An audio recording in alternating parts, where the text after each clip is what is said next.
আরে কি করছো তুমি এ কাদা মাখিয়ে? আরে গ্যাস টেস কোথাও পাওয়া যায়নি, ওই জন্য এইটা একটা সারাচ্ছি।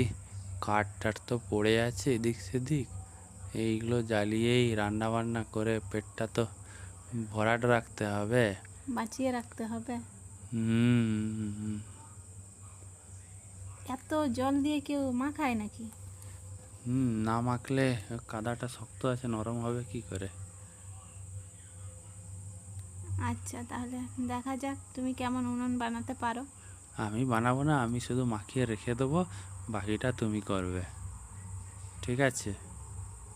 আচ্ছা, ফাইনালে দেখা হবে। ঠিক আছে, দেখো বন্ধুরা কেমন বানানো হয়েছে, কেমন লাগছে তোমরা কমেন্ট করে অবশ্যই জানাবে। কোনোদিনও তো বানাইনি, প্রথম বানাচ্ছি, কেমন